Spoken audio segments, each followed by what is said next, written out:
लोकसभा चुनाव को लेकर बहुजन समाज पार्टी ने 11 और उम्मीदवारों की लिस्ट जारी कर दी है। मैनपुरी सीट से बसपा ने उम्मीदवार बदल दिया है। जौनपुरी से बाहुबली धनंजय सिंह की पत्नी श्रीकला सिंह को टिकट दे दिया है। जानकारी के मुताबिक बसपा ने ये 5वीं सूची जारी की है और इस सूची में 11 उम्मीदवारों के नाम का ऐलान हुआ है।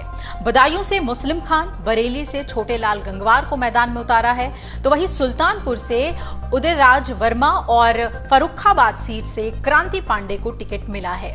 बांदा से मयंक द्विवेदी और डुमरियागंज से ख्वाजा शमसुद्दीन चुनाव लड़ेंगे। बलिया सीट की बात करें तो यहां से ललन सिंह यादव को टिकट दिया गया है और जौनपुर से श्रीकला रेड्डी सिंह, जो कि धनंजय सिंह की पत्नी है, बीएसपी ने उन्हें चुनाव मैदान में उतारकर मुकाबला दिलचस्प कर दिया है। गाजीपुर से सपा प्रत्याशी और सांसद अफजाल अंसारी के सामने उमेश कुमार सिंह चुनाव लड़ रहे हैं और वाराणसी सीट, जो सबसे वीआईपी सीट है देश की, वहां प्रधानमंत्री मोदी के सामने अतहर जमाल लारी को बसपा ने उतारा है। मैनपुरी सीट के बारे में आपको बताएं तो यहां सपा प्रत्याशी और सांसद डिंपल यादव के खिलाफ बसपा ने अपना उम्मीदवार बदल दिया है। गुलशन देव शाक्य का टिकट काटा गया है और उनकी जगह पर शिव प्रसाद यादव को टिकट दिया गया है, यानी यादव के सामने यादव उम्मीदवार पर ही भरोसा मायावती ने जताया है।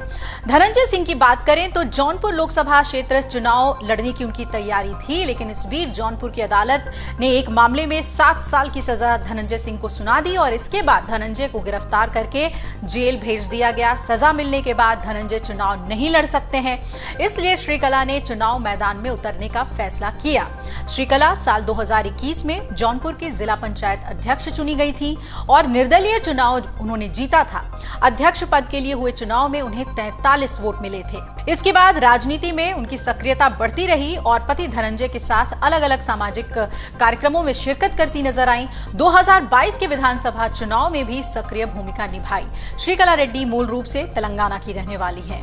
बड़े कारोबारी घराने से ताल्लुक रखती हैं और उनके पिता भी विधायक रह चुके हैं, मां भी राजनीति में सक्रिय रही हैं। श्रीकला का विवाह जौनपुर के पूर्व सांसद धनंजय सिंह से हुआ और तीसरी पत्नी वो बताई जाती हैं। बीते एक हफ्ते से श्रीकला जौनपुर में ही हैं और लगातार लोगों से जनसंपर्क कर रही हैं। जानकारी ये भी है कि बसपा के इस 5वीं सूची में जो 11 उम्मीदवार ऐलान जो किया गया है, उसमें बसपा ने यह कोशिश की है कि एक दांव खेला जाए।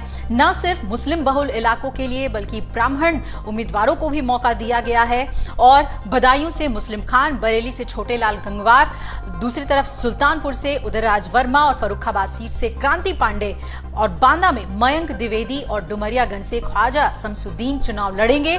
ये दांव बसपा का कितना काम आता है, ये चुनाव के बाद पता चलेगा। फिलहाल जिस तरीके से मायावती अकेले अपने दम पर ये चुनाव लड़ रही हैं, उसे बताया जा रहा है कि वो विधानसभा चुनाव की भी तैयारी है।